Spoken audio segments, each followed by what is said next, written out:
Good evening and welcome to the regular Committee of the Whole meeting for Monday, October 20th. I welcome all those public that are in chambers tonight, as well as staff and anyone who may attend the meeting tonight or in future opportunities to see the meeting. My name is Steve Duck and I am the chair tonight for the Committee of the Whole. To my left is Councillor Richard Novak and Councillor Terry O'Keefe. Councillor Chad Wintoul will not be with us tonight. And to my right is Mayor Cliff McNeil-Smith, Councillor Sarah Duncan, and Councillor Scott Garnett. I'd like to acknowledge the lands we are on are those of the traditional ancestral lands of the Wasanic people, the Pequotchon, the Sawat, Sartlet, Sakem, and Malahat, who have lived here for millennia on this land and managed and taken care of it. We thank them for their continued engagement of us and hope that we can move forward together. I'll now move to approval of the agenda, and since the agenda was published on Thursday, we've had several changes. And the first is that item number 6, presentations. There will be no presentations tonight by our MLA Rob Botterill or Leslie Keenan from Shoreline Medical. And with that change, is there any other changes I can look for the agenda? Can I get a motion to accept the agenda as amended? Mayor McNeil-Smith, second by Councillor Novak. All in favor? Passed. So move to the public participation period, which normally is addressing items that are on the agenda. As there is a public participation for each of the items on the agenda tonight, unless there's something outstanding beyond that, we have really no need for the public participation period. So I will then move on to approval of the minutes of the regular Committee of the Whole meeting, September 15th, 2025. Can I have a motion to accept? Cliff McNeil-Smith, Richard Novak, all in favor? Or any changes or amendments, pardon me. None? All in favor? Approved as unanimous.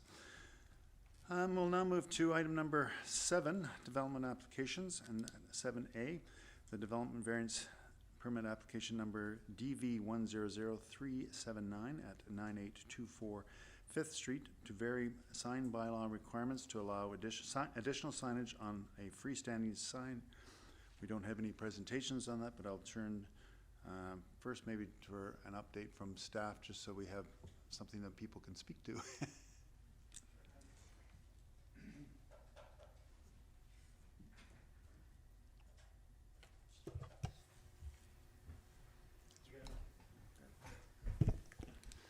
Thank you, Chair. So this variance application is to add a sign to an existing non-conforming freestanding sign. The principle with non-conforming signage, like other non-conforming issues in the zoning bylaw, is that generally where something has been discontinued for a 6-month period, it sort of resets and you can't reestablish that previous use on the property. As well, there's a principle where you can't increase the current nonconformity, so adding something outside of a setback, for example. So in the case of this sign, the sign that the applicant is wanting to erect, there was a previous sign in that location. It's been taken down for a period of more than 6 months, and so a variance is necessary to re-erect it. Staff don't have any concerns with it. It seems like a reasonable request, and yeah, support the application. Thank you. Thank you. Before we move to questions from the committee, I'll seek any public that wishes to address this signage. If you would come to the microphone and turn it on, you can speak directly to this application. Is there anyone that wishes to speak? Please come forward and state your name and community, and then you may move ahead. Just turn on the mic by pressing the button below it. There you go. Here we go. So I was supposed to have a presenter here, but I guess... Could you give us your name and community, please? Yes, my name is Victor Negria, and I'm from Sydney. So I'm the owner and the applicant, and I had my architect bringing forward the application on my behalf. And I guess she was supposed to be here, but she's not here. I thought that she's going to be online, but anyway, so basically, we moved Beacon Pet Hospital from down the street to the new location where we renovated the space. As you are aware, we quite beautified the facade and everything there from where that building looks quite differently now. So we run into some concerns there, as people seem to be kind of a bit confused, as the building is on an inner side of the parking lot. Personally, I'm the guilty one removing the old sign. I thought that I'm doing a service to the community, avoiding lots of confusion to the community, because there are quite a few people and senior people visiting the cinema, as part of their entertainment. And it wasn't once when I met them there at my renovation site, waiting at the door to attend the cinema.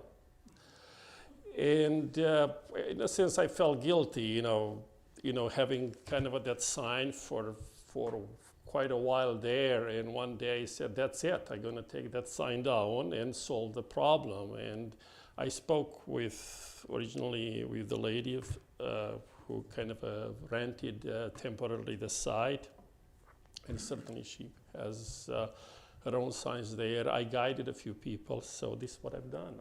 I removed the sign. And I was technically not aware, and I kept the sign, and I still wanted I thought, hey, I kept it in my yard as a proof that I had it, but I guess I was not aware of the legislation, and I didn't have the right guidance maybe. Yeah, so certainly it would help me, and I'm as put into my application, I'm in total agreement, when the time comes that the other business removes the sign and the sign comes off, I will gonna certainly, follow the rules and remove mine when that time comes. So I thought that, the sign being up already, I would be allowed, and I applied for the variance to put my sign up.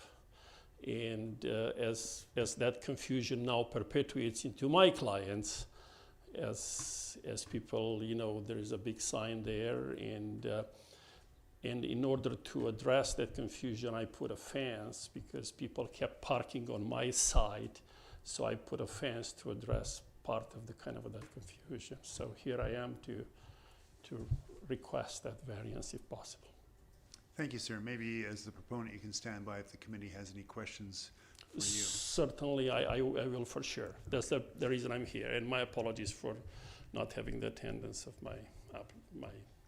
Thank you. I'll turn to the committee. Are there questions? Any committee member have any questions of staff or not? Okay.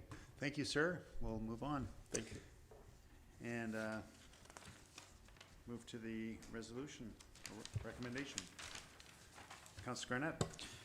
I'll move the recommendation, Chair. Thank you. I'll move that owners and tenants in occupation of property within 75 meters, that's 246 feet, of 9824 5th Street be notified regarding development variance permit application number 1DV100379. That's to vary sign bylaw requirements to allow additional signage on an existing freestanding sign on the subject property, and that any written correspondence received before to council at the time of consideration of approval of the variance. Second. Second by Councilor Novak. Any discussion?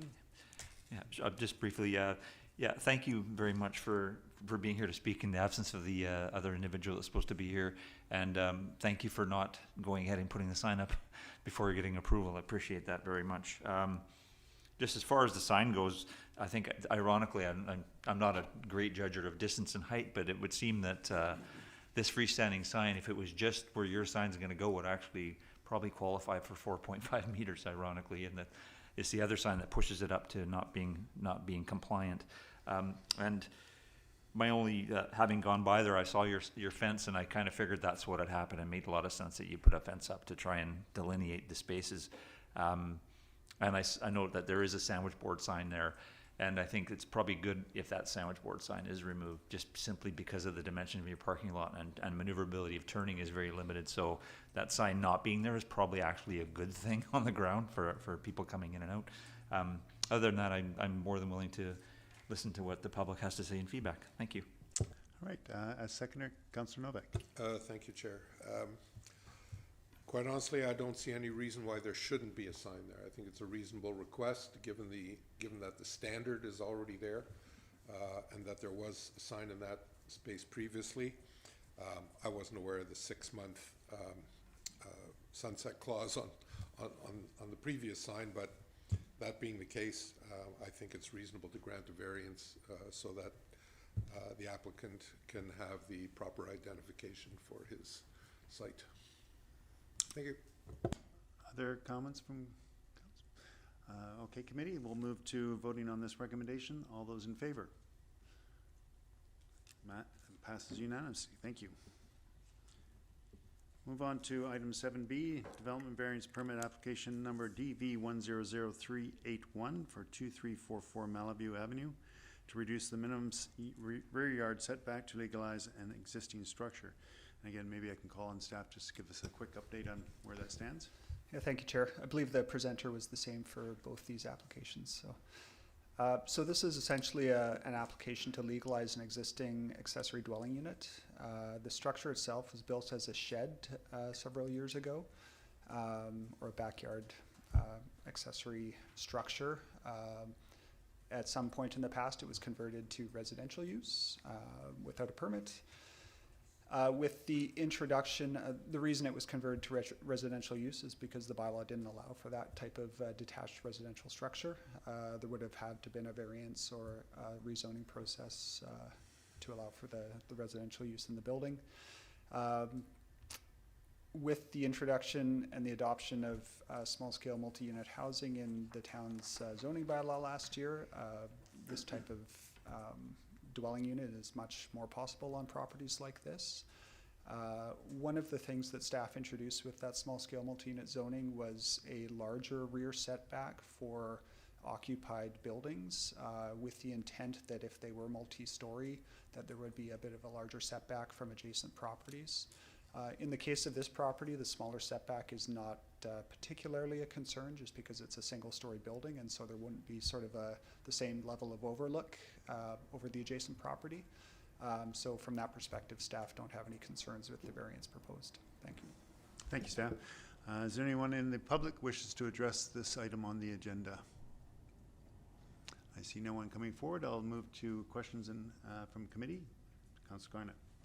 Thank you, Chair. Through you to staff, and you may not be able to answer that. It was a question I had for the applicant, but unfortunately not here, and hopefully you can weigh in on it.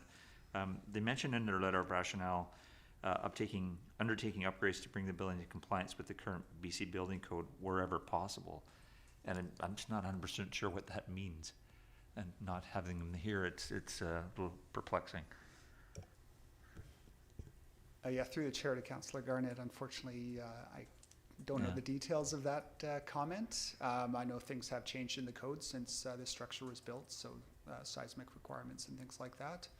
So there's potentially some upgrading from that perspective.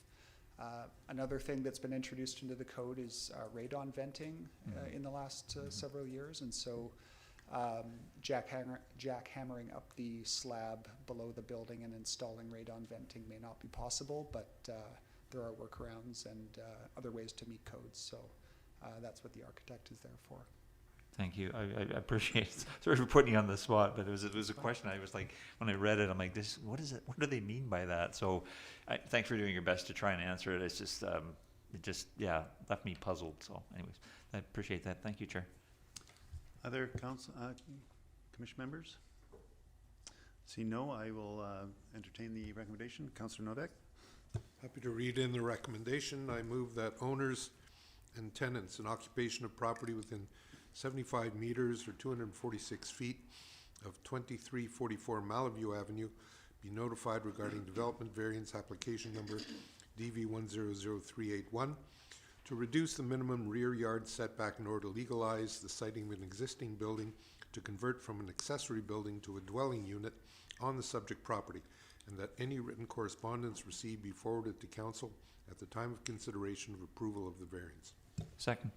Moved in second. I'll move to the mover. Any comment? Not much. I think it's a reasonable request, and if staff are on board, I don't see any reason to oppose it. Councilor Garnett is seconder. Thank you, Chair. Yeah, no, having been out there and looked at it, the staff speaks to this in the report, the fact that you can see that there's a lot of structures that are in a similar kind of position to what this one is, and whereas we've had stuff come in the past that were not really existing, looking for variances, this one I can attest to is. I don't know about 1986, but this was my delivery area in 2007, and I can attest that building was actually there exactly where it is now. So I think I'm more than willing to hear and let the neighbors weigh in, but based on what I've seen in the neighborhood, I don't expect there'll be too much. Thank you, Chair. Further comments from commissioners? I'll then call for a vote on the motion or recommendation. All those in favor? Passes unanimously. Thank you.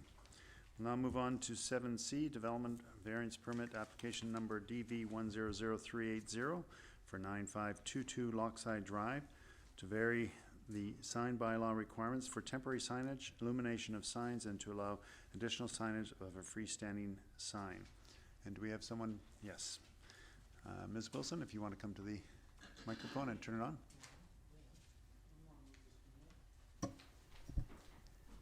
You just introduce yourself and you Thank you. go ahead. Good evening, Mayor and Council. My name is Rachel Wilson, and I'm here tonight to speak on behalf of GMC Projects and our request for sign variances to support the sales and marketing of the approved development at 9522 Lochside Drive and answer any questions you may have. In the event I'm unable to provide answers, as I am quite new to the project, we'll provide responses in the committee or council by follow-up. So as noted as in the letter of rationale, the application is to enable the existing freestanding sign to be reused and reclad.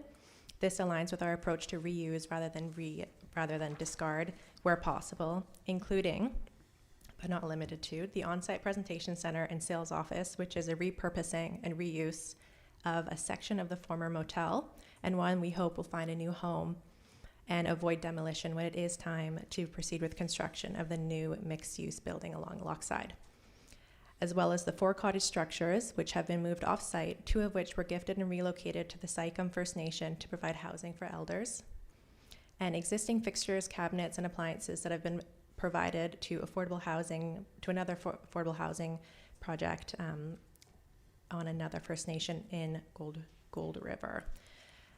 More to the point, signage is incredibly important to the success of the projects in the best of times, and especially so in our very current market. It's unfortunate that the sign bylaw makes no provision for construction and development signage such as this. We have come to learn that staff are looking at updating the sign bylaw to provide more construction and development signage. In the future, however, we are here today and moving quite quickly towards the launch of this project, so unfortunately cannot wait to see what those results may be. More to the signs themselves, each essentially serves a different purpose and communicates different things with different orientation to ensure effective public awareness. We understand after reading the agenda that the staff have recommended that we choose between one of the 2 signs, which unfortunately in our eyes would reduce the effectiveness of the signs on the property. What we have proposed is quite smaller than what many other projects in the area have used. And of course, like I said, it's a challenging market, and we're all essentially competing for the same buyers in a very small area. This, despite our frontage and size being much smaller than most of the noted projects that we mentioned in the letter of rationale. We respectfully disagree with the staff's report that the proposed signage would result in visual clutter, as the distance between the proposed signs is quite substantial, and the orientation and what each communicates are not the same. They're both branded with the project identity, but with different information on each. The freestanding sign that's close to the parking access off Lochside is essentially there to serve as a demarc to the arrival, and the freestanding sign that's closer to the parking access closer to the bus stop at Talista Park or walking by is really meant to engage people who are walking by, walking along the waterfront, like I mentioned, near the bus stop. And for those people to sort of stop, look, and listen, and perhaps use their mobile device to scan the QR code and learn more about the project. As such, we respectfully ask this committee to not follow staff's recommendation in 1A, which would result in a reduction in the effectiveness of this very important marketing tool that we need for public awareness and project success. We have come to learn of the rationale behind staff's recommendation in 1B as it relates to concerns around nocturnal wildlife in an environmentally sensitive area. And as such, we are agreeable to making that change to downcast lighting only, as the original proposed was upcast lighting. We're just looking for essentially confirmation on that alignment that is described in the report. Lastly, we have provided staff with our estimated timeline for how long the temporary sign would be displayed, but they may not have concluded that in the report before, or they may have concluded their report before receiving that information. The answer provided by GMC to staff is late 2028 or early 2029, but that provides the project is not impacted by any sense of delay. We inform the staff that our intent for the variance request of the 6-month limitation in a calendar year would be for us to allow 6 months after occupancy has been achieved on the mixed-use building on Lochside. That concludes my presentation. Thank you for your time. Thank you, Ms. Wilson. And as before, we'll just get a quick update from staff. Is there anything you want to add to this? Thank you, Chair.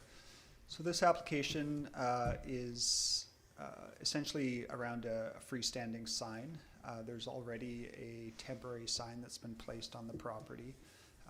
It does meet the size requirements and siting requirements for a temporary sign, but the 6-month, and currently meets the 6-month duration limit for a temporary sign, but that will be exceeded if it remains for the construction period. The other sign, the freestanding sign, I think in staff's opinion, we're viewing that as a new sign. The existing sign that's there with log supports and the sort of pitched roof top would essentially need to be rebuilt to the extent that it's no longer the same sign. The sign panel in that sign could be replaced without any variance.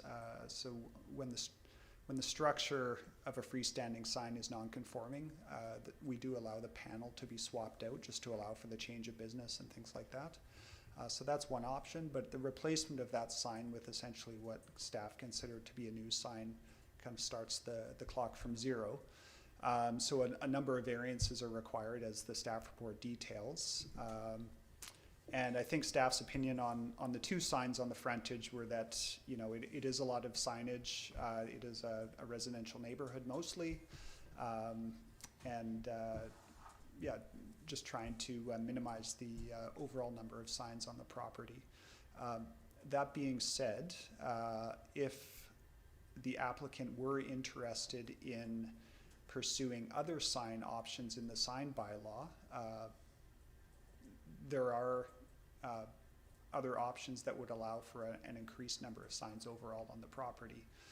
So I would say it's maybe 6 of one, half dozen of the other in terms of the number of signs. The sign bylaw does allow for 3 signs in addition to that temporary sign that's up there. So I would say it's a little bit up to committee in terms of the degree of signage that you want to see and the type of signage that you'd like to see on the property. I think staff are, you know, yes, it is a lot of signage, but it is a temporary type of signage as well. And committee could also recommend to council that time limits be put on that signage, some duration after the building permit is concluded, for example. So there are options, and maybe committees, depending on how comfortable you are, coming back to committee or council with a more honed in proposal might be beneficial. Thank you, Mr. Newcomb. And before we move to questions from committee, I'll see if there's anybody in the public wishes to address this development application. See none, I'll move to questions from committee members. Councillor Duncan. Yeah, thank you. This is a question for staff. When the applicant mentioned some of the other developments that they've seen that had signs they felt were bigger as temporary signs, were those approved or allowed under some different section of a bylaw, or like there's pictures in the agenda about these signs, the typical construction wrap, right? Is that because it's a wrap under a different type of bylaw, or how does that work? Through the chair to Councillor Duncan, I would say that in most cases on these larger construction sites, the signage is not conforming to the bylaw. I think partly there is a gap in the sign bylaw for this type of construction signage. We do have this temporary sign type that does allow for a certain level of signage, but the duration is typically not enough, or the size is generally not enough from the perspective of the vendor or the property owner.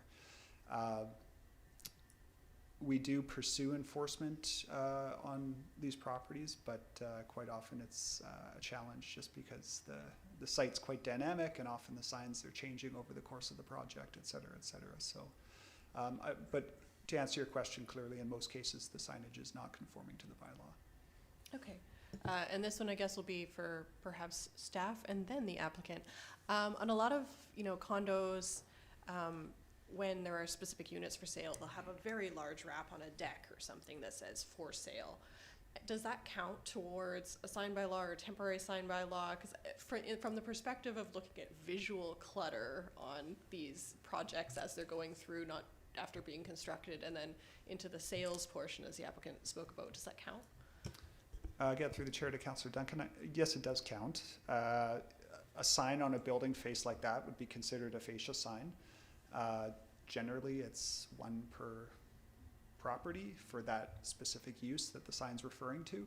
So in the case of a for sale sign of a unit or something, yeah, one would be permitted on the facade, provided that it met the size requirements. But acknowledging that quite often you'll see many of those signs on a facade. So again, not conforming to the bylaw. And presumably by the time you get around to enforcing, they would hope that it had sold. So I guess my question for the applicant would be, in this development, would the temporary signage on the street be kind of replacing those unit by unit for sale signs, or would those still be something that would end up on there?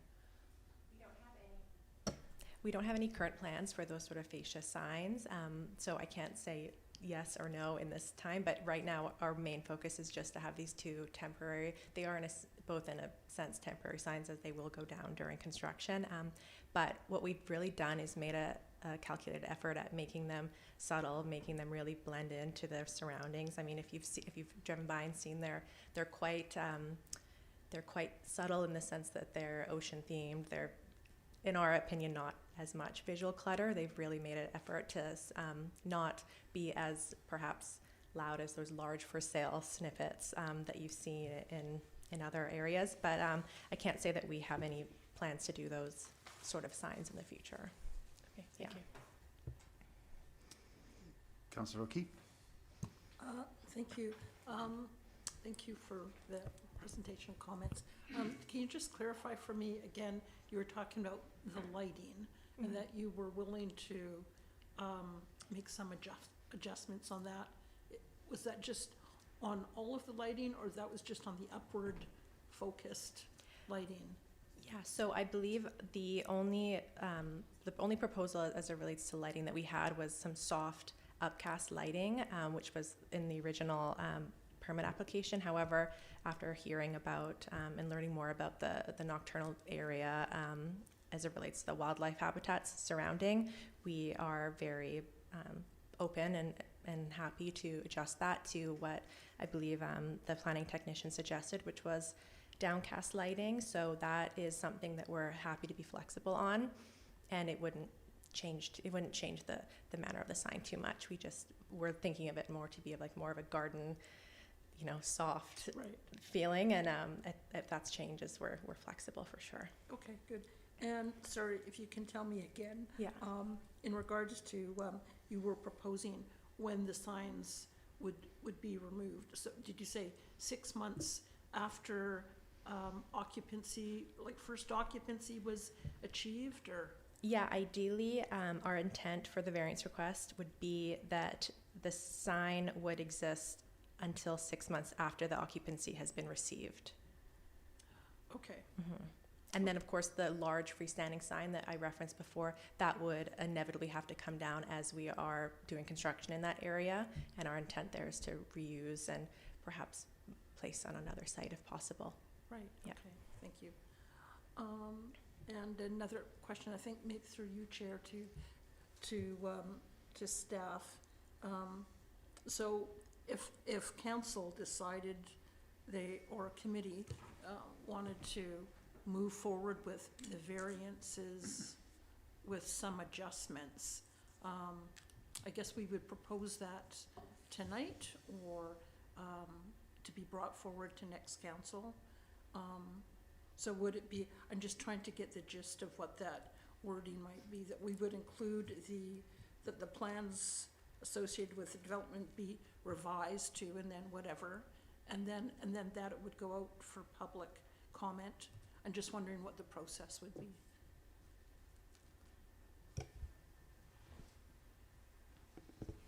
Through the chair to Councillor O'Keefe, I suppose it partly depends on, if the committee is wanting to go with what the applicant is proposing and finds that reasonable. I think it's a fairly straightforward description of that, the variance items added to the standard mail-out wording, which you can see in the previous item on this agenda. So that owners and tenants in occupation of the property, et cetera, et cetera. And then where the description of the variance is there in parentheses, you would add the description of the proposed signage that's being considered for the variance in there, and that would move the item ahead to council anyway, if that makes sense. Sort of. Sort yeah. of. Okay, So it's the previous item on the agenda's standard wording for a variance mail out, right, and then adding in the specifics around Right, what the okay. signage is that would be varied. And so Okay. those specifics are in the report if the committee is looking to move forward the applicant's proposal or another proposal that might come from a member of the committee. I would just note that doing these types of things on the fly can be a little bit challenging because of the details involved. okay, thank you. That's all for now, thanks. Councillor Novick. Thank you, Chair, and through you to staff and the presenter, thank you for your presentation. I'm trying to get some clarity in my mind as to the timeline and the processes. So there's the original freestanding sign, which has now been modified to say, whatever it is, 9822 Lochside or 9622 Lochside. And then there's the sign on the corner, which is a new sign that has just been put up. And my understanding is you'd like to have both of those signs for the duration of the construction. Is that correct? Yeah, and just to be clear from your first note, the existing freestanding sign, I think what you might have in front of you is the existing sign and then our proposed design. So it's not actually completed. It is as it was in the original photo where it says Lochside Inn, the previous address. Mm-hmm. So essentially we're asking permission to reuse and reclad that sign, and for that sign to be up during all of construction until we end up using that space, that area in which it sits. Okay. So what we have here is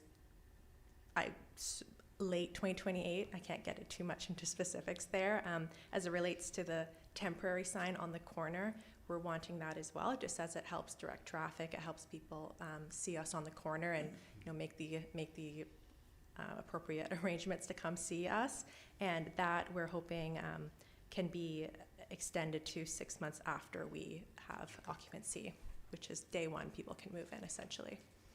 Thank you. Yeah. So at the end of the day, there's only going to be 2 signs there for the duration of the construction. That's our plan. Is that correct?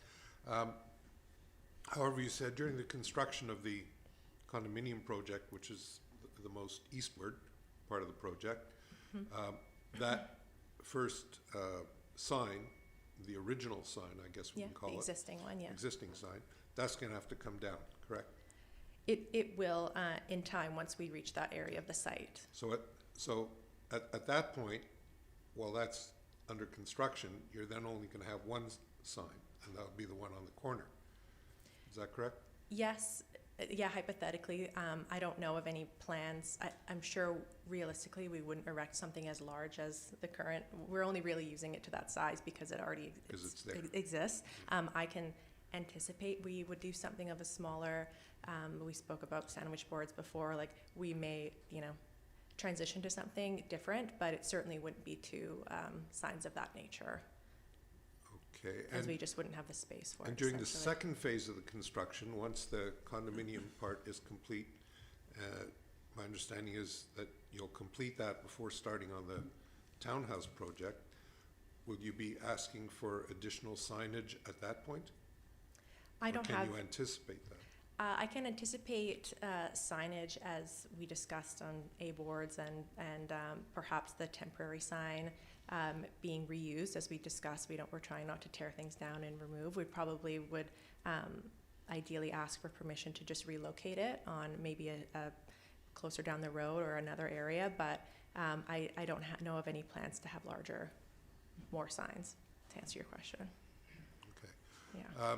So during the construction, when the original sign is demolished, you're planning on using surface-mounted signs or freestanding signs? In addition to the one on the corner? I assume the one on the corner is gonna stay there because it's not in the way of construction.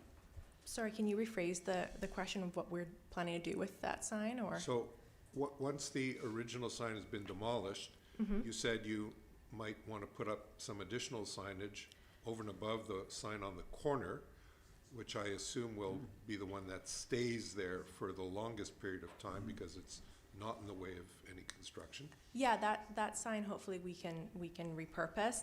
I can't say I know of any plans to put a same significant sign in that area once that larger one is demolished. So you don't have planned to put up any additional signage after that big one is demolished? Not of my recollection, or not in any of our planning. Not at this point. No. So we can anticipate from the time construction starts that there will only be one freestanding sign on the property. Once construction starts in that area in which the sign currently stands. Okay, thank you. Yeah, thank you. Mayor McNeil-Smith? Thank you, Chair, and thank you to the applicant for your presentation and taking questions this evening. I have a few questions further questions with regards to timeline and also function. And my first question is through to staff, and I'm not seeing on either of the proposed signs an address. Is that not a requirement of this signage?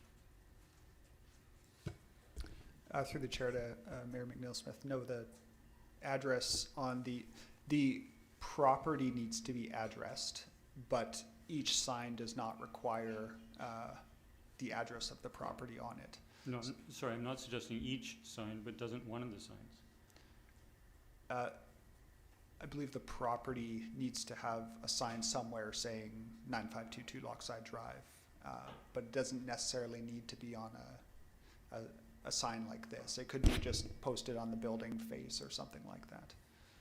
Okay, was there not a situation, through Chair, was there not a situation where upon taking ownership of the property and a change of signage that there wasn't an address and town requested that the address and then it came, the 9522 Lochside Inn and Suites was put up in that original sign space? That's correct, yeah, as part of the change in ownership and the restart of the motel on the property, the fire department, I believe, required that address signage be posted. In the case, if the existing sign on the property is that address sign, which I'm not 100% sure about, but if that is the sign, they could just post a different sign on the building somewhere. Thank you. A question through you, Chair, to the applicant now. Given that there is going to be other marketing for this, whether it's digital or otherwise, you'll certainly want to direct people to the property, and so you would want the address of 9522 Lochside to be fairly prominent. And in terms of function, had you not considered including that, given you're going to be operating a sales office here? Yeah, I personally don't know of the date of our presentation center opening and it having staff and encouraging public to come in. But by that time, I'm sure we'll have, like we mentioned, appropriate building signage just for wayfinding. I know that those designs that you all see were finalized recently, not during my time at GMC Projects, but I'm sure if it's suggested, we could take a look back at it. As we said, like this existing sign has not been sent to print, it's not been reclad, so adjustments can be made.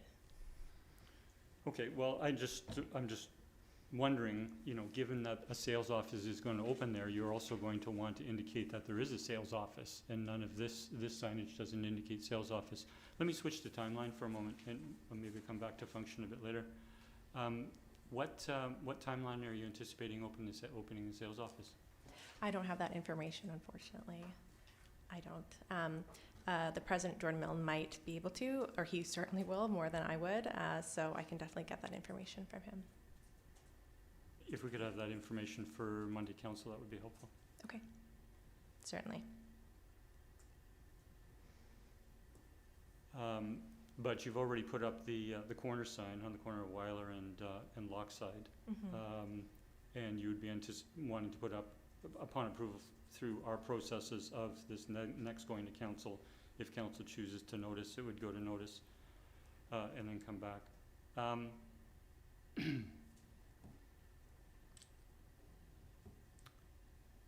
Okay, so, well, not knowing the sales office. So in terms of wanting it 6 months, can you say at this time when you anticipate starting construction, how long construction will be? I have only the information that was provided me from the leadership team, which is really that they're expecting it until late 2028 or early 2029, again, assuming that's not impacted by any form of delay. Okay, so we're talking about the signage on the corner being up for potentially 3 years. 26, 27, 28, and now you've mentioned 29. So 3 years plus. In that time, we're hoping to have those signs act as not only wayfinding, but primarily just having awareness and people registering for the projects, as the sales process of that takes quite a long time. So really, more than wayfinding at this time, it also serves as people registering and for us to collect their data and be able to market to them in other ways. No, that's purpose. I was asking timeline. It's possible that it'll be more than 3 years. Yeah, as per my notes. Yeah, correct. Okay. The the other thing is that while people will see that sign, given the direction that it faces, that same information is not available when people are coming to the property and seeing the main sign. And if you're operating a sales office there, the sales office isn't open 24/7. Wouldn't you want to have the same information in signage close to the access to the sales office? I can anticipate, as I mentioned earlier, we would likely have signage such as A-boards, sandwich boards, that would have hours of operation. We typically support that by having window vinyl lettering on the walls of the doors of the presentation center that also acts as information upon site of our hours of operation and phone number. All of that would still be accessible. We are just not planning to have that on the larger signs, which are essentially just meant to act more as awareness and wayfinding. And we'll have also, of course, well, that they're not information. wayfinding because they don't have an address on them. They're branding. Right. Signage. So I anticipate when a sales office is open, there's going to be additional signage on the sales office to indicate it's a sales office, and the same information that's currently on the corner sign. I can anticipate, like I said, we may introduce other signage, but it not be towards the scale of it is now. Like I said, perhaps sandwich boards, but I don't have any other plans as noted. We don't have any other plans as noted to erect anything else to the same factor. Okay, so we understand the timeline could be 3 years or plus for the corner sign. We don't really know the length of the time that the sign, I'll call it the entrance sign, will be up. But that could be a year or two? until construction commences to that point? I potentially, I mean, construction right now, if you've driven by, has somewhat started demolition of the current site. So I can't necessarily speak to the construction timelines. I wish I had my more information from our development VP here, but I can certainly get that information for you. Thank you. A question through you, Chair, through to staff.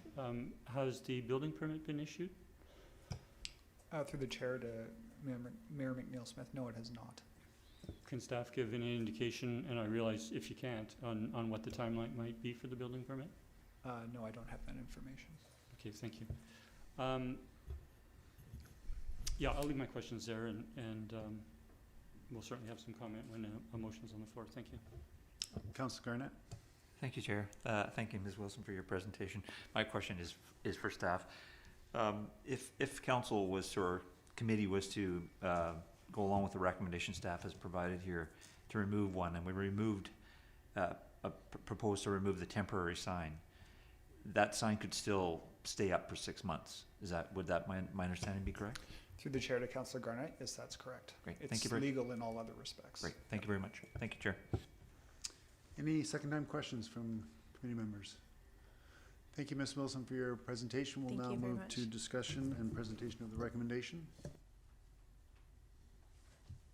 Someone wish to read it in? Councillor O'Keefe. I'm going to propose an alternate recommendation.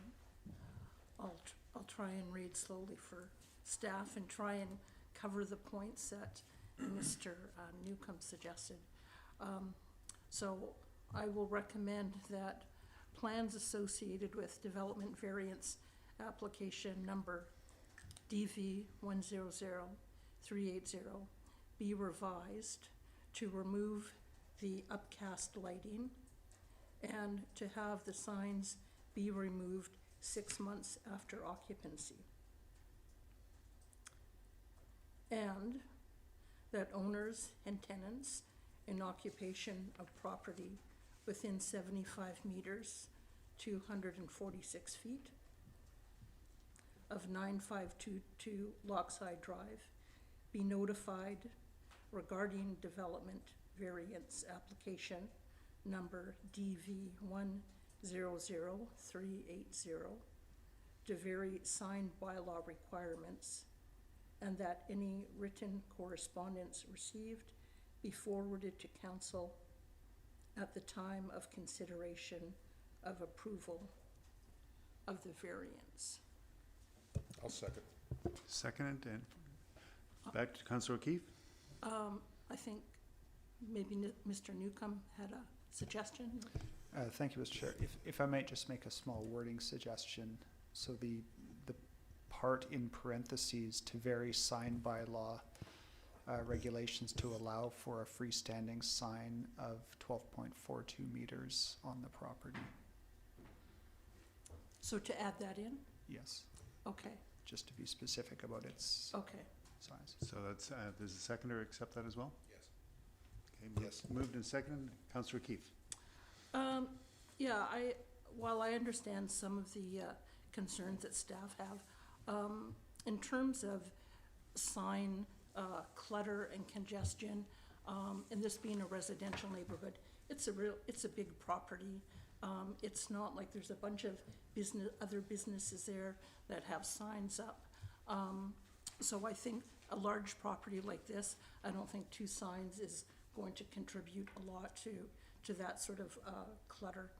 Also, although it's temporary, you know, and it's been brought up that temporary could be 3 years. Again, I think for a project of this size, and knowing what the challenges are for developers in terms of needing to get people aware and excited about this project and buy in soon, I know, you know, that's an important thing. They've made changes to the lighting, so that's good. The other thing that's in my mind is, as was noted, the sign bylaw can allow for 3 signs plus another one if it's a temporary sign. So they could actually put up roughly 4 signs. And then I think there's other requirements in there for real estate signs, I think are a separate thing as well. So they could potentially be putting up 4 signs. They're asking for 2 right now, which I don't think is over the top. I think it's reasonable. And even if they do come forward later, that they want to put a small sign up in the window to say what their hours of operation are, I don't see that that's a big issue. In terms of the fact that, you know, the signage doesn't have the address, that it doesn't have the hours, you know, I think that's up to them to worry about in terms of people getting there, so I'm not too bothered with that. So all things considered, I think it's reasonable given the adjustments that they've agreed to make. Thank you. Councillor Novak? Thank you, Chair. I agree that this is a reasonable request. I do not see it as visual clutter. I do not see it as excess signage. I live in the area. I pass by that corner every single day of the week. Assuming I leave my house, that's typically where I go.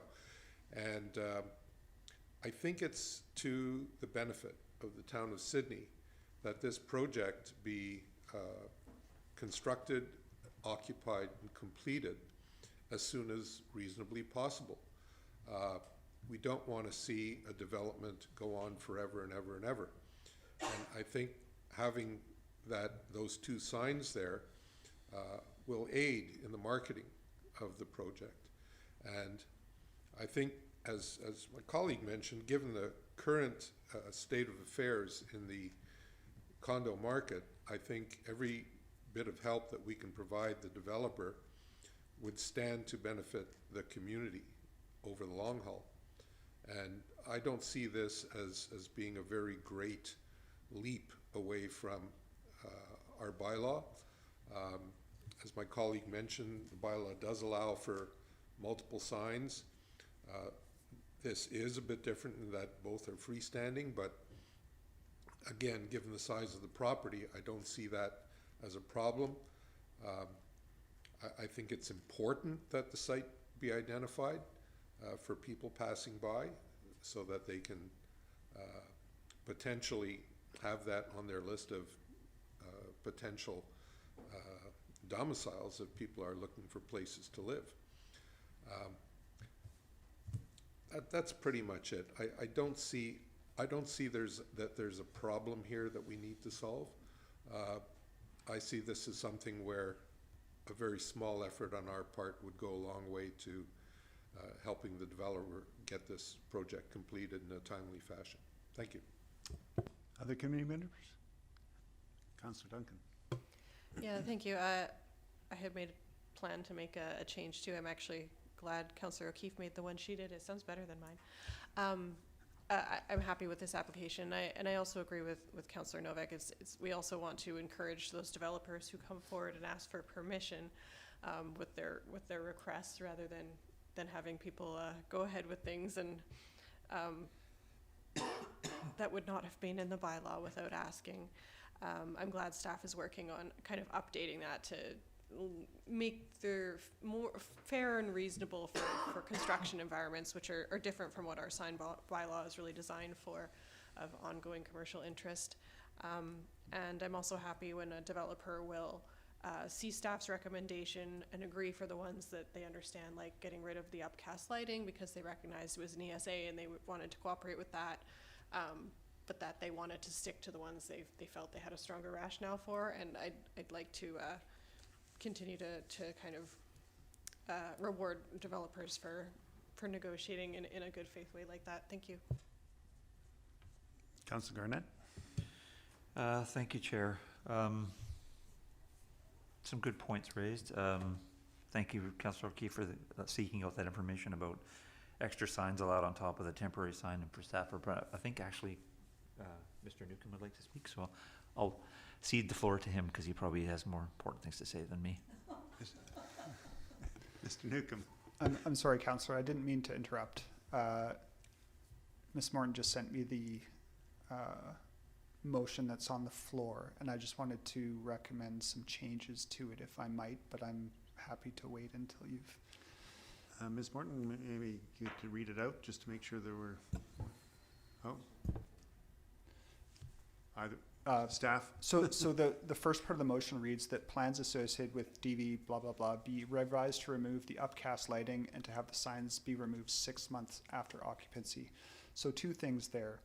The downcast lighting is a requirement of the zoning bylaw.